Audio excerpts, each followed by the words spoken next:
I'm adding on to Karen's question because what I don't understand is like particularly from the audience's perspective. Like we hear enough from Steve. I know what Steve's fucking perspective is.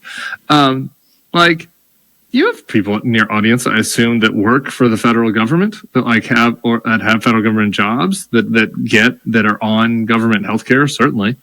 And like I don't understand what they're getting out of this. Like I understand being mad about fraud and abuse and like being like happy that Elon is poking the eye of the people they don't like who care about trans people or whatever. But like I don't get what they're getting so far. Like what are they like? I'm really happy that they've instituted some policy that's going to help me because like I see a lot of like regular people like losing their jobs, unlike people that are probably MAGA, people that are probably your audience. Okay, so Natalie Winters and her new makeover. You know what? And I just had to kind of get that out, right? Like, but I get it. I'm a girl. I'm working on a makeover myself right now. So I get it, right? But like, she acts like it's not real. It is. It's okay. It's okay. I'm a girl. I like to look cute too. I mean, for crying out loud, the thing is called progressive princess. For crying out loud, like, right?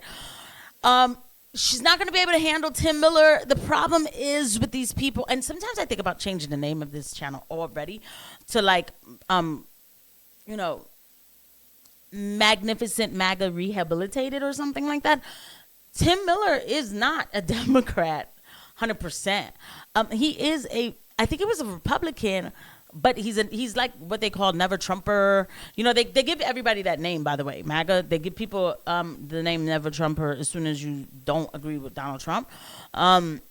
She's not going to be able to take on Tim Miller because he's very well read, very well informed, on top of the current headlines, and he knows all the talking points. So let's watch this annihilation of Natalie Winters and her eyebrows or her eyelashes. I like them, though. They're nice eyelashes. It's like, I don't know, if you work at the VA or you work at one of these places, you could very well be a war room listener. You don't understand, Tim. Veterans are woke. It's a lot of stolen valor. No, I'm kidding. No. I think to answer, and again, I have to say, by the way, I love being able to have actual discussions like this because I feel like so much is just screaming on panels. But yeah. I think the sort of juxtaposition there is that, we're all told, and perhaps maybe my characterization of every person that Doge is firing as some woke USAID, Jen Psaki's sister who's promoting trans rights in Africa. Yeah, that's probably not all the people that they're firing. But I think you can also concede that there are some people who have received collectively their organizations millions of dollars promoting stuff that probably could be itemized as waste, fraud, or abuse. And I think maybe our audience is a little more hypersensitive to those issues, perhaps on the heels of what they feel is like unaudited Ukraine aid packages and just billions of dollars overseas to the forever wars that they really dislike. But to answer your question specifically, and I live in DC, so I'm around a lot of people who've, listed their houses and have lost their jobs. Like the idea that I have to feel really bad about someone who loses their job, who for years has not been going into an office. I sort of reject the ideological premise of their job to begin with, and they're probably getting an overinflated salary for really not doing much. How much do you think government employees make? Let me finish. That the same, now we're getting a Tim Miller face palm. I'm very honored.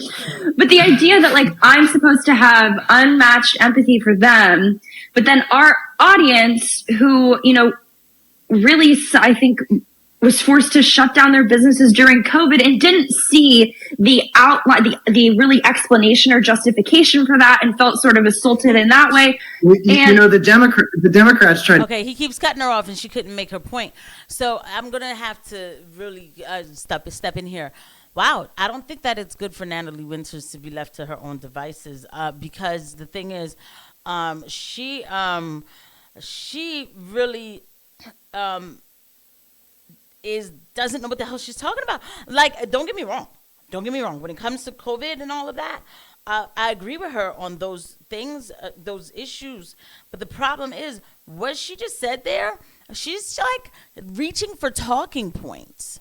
She's reaching for talking points about, because that happened to them, which was horrible. right? This is now okay too. And you are collectivizing a bunch of people. You don't know. You do not know, because they got rid of the Consumer Protection Agent, the Consumer Financial Protection Agency. Like, they slashed things from there. I think, did they slash the whole freaking agency? I don't think that that's an ideological thing that people are concerned about, being, with the fees and all of that.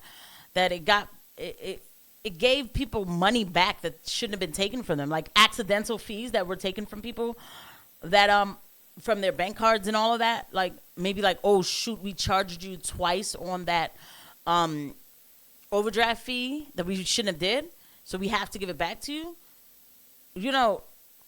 I don't think that that's a woke position. These people live in woke. Everything is woke. Like, shut up. This is insane. She's just a commentator, and it's just say that you were getting paid too much to do what you do. How much do you get paid? That's why I don't do that. Because however you get your bag, right? But who are you to do that to them? Now we're getting a Tim Miller face palm. I'm very honored.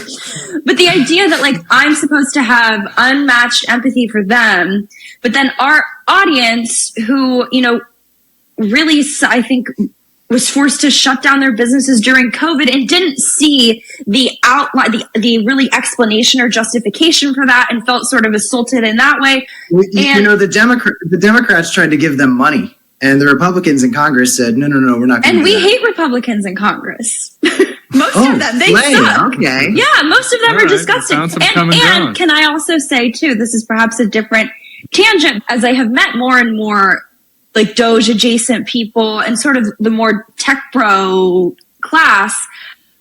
I think that a lot of the people, and honestly, Tim, I think it kind of goes back to your book, which is wonderful, and it's very well written, and I think it's quite interesting how a lot of people who I think are in the MAGA movement or pretend to be MAGA, and even what you're sort of saying, Cameron, with a lot of these Republican members of Congress, it's all performative and it's all fake, and they are narcissistic, and they do what they want to get ahead because they want to be on Fox, they want to have the soundbite. Most of the Republicans who are in the Doge caucus on the Hill are then voting to continue spending at Biden levels and continue spending money, God knows where, whatever. Meanwhile, I think the Doge crowd of people who have sort of come to DC, and in some ways, it's sort of like pick your poison. You're talking about the big bosses of the world? Yes. The guy that wanted to normalize Indian hate, Marco, those guys? Those are the true believers? That crowd, but I'm also talking even more the higher levels, like just... I mean, like I said, I've been in DC for years now. When I go to the cocktail parties, it's just sort of, even though we're not allowed to go to the cocktail parties in Steve World, and I don't drink, but there's just more of like a San Francisco transplant vibe here. Okay. You know what I mean? If she had any balls, she'd just come out and say that it's the Peter Thiel boys, but she can't. She's not allowed to say it. So hopefully Tim can let's see what he wraps up with, because he's very disgusted here. What are they? How would you define getting? the administrative state? Well, they get health care. Most of them are going to be on Medicaid or Medicare. Steve has said he doesn't want to cut that. Okay. Well, that's like a third of the government. Like, they benefit from, other government services. If they're rural, they benefit from all the farm subsidies that we are giving, which are extensive. Like, they benefit from Social Security offices. If they're veterans, they benefit from the VA. What is your audience getting out of firing a bunch of bureaucrats like that? I genuinely don't understand. Why do they want to deconstruct the administrative state? I don't get it. Well, I think it's particularly profound now because I think it's on the heels of what we view as the weaponization of government under Biden. I'm sure the Bulwark listeners are rolling their eyes, but I think you care very deeply about weaponization of government. I can tell. Yes. I'm seeing that in Cash and Pam Bondi. Yes. They're very serious. VEO.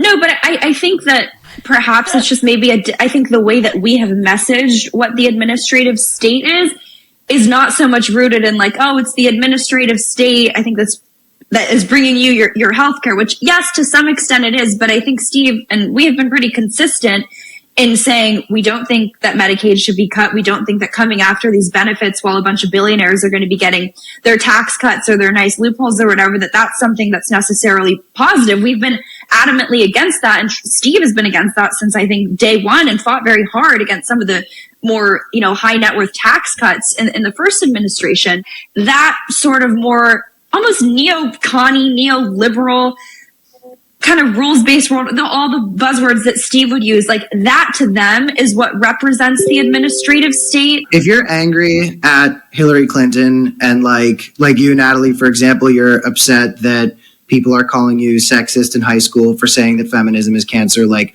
how do we stick it to the administrative elites by cutting veteran benefits? Well, I think that logic chain is not really what we're advocating for. I think that is a mischaracterization. I think when we say that I can't take her anymore. Sorry, guys. I just can't.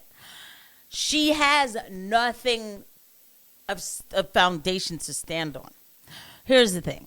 Listen, my values are one thing, okay? I don't believe in feminism, right? But that has nothing to do with the fact that there are a lot of bureaucrats who are being paid to do jobs, and jobs aren't getting done. Now, what we need to do, what I will say is I'm concerned about the slashing, because what comes next? What I would like to see to come next is another agency with maybe less people, but that's actually getting the work done. Let's get an algorithm and a plan going to help the American citizen, right? And so now with the slashing, we've had a lot of chiefs, we've had sometimes a room of 100 people, it's harder to make a decision, except for, and it's harder than a room of like 5 people coming together with a blueprint. So that's all I want to see is a focused blueprint. Now, of course, one thing about the government is that when we talk to the government, sometimes they take things to a different place, and that's not what we want. Obviously, we're supposed to scrutinize government no matter who's in charge.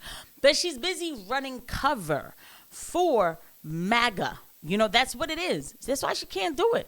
She can't do it. That's why Tim is like disgusted, because he's looking at her like, you have nothing to say because you're busy trying to make it okay for Trump. And she has to. Look at this makeover. God bless. Look, it is what it is. Those extensions, they're not cheap, okay? She has fillers in there. I wear them too. I like them. I do. The all of it, the cute look, the eyelashes, the natural eyelashes, the makeover, the makeup crew that it took to come over and do her up like that for the podcast, for the internet podcast. It's not cheap. She's contracted to sound like this. I'm sure Tim Miller takes sponsors. I don't think he's contracted to sound any kind of way. And it's just so much better that way. I see you guys at the next one.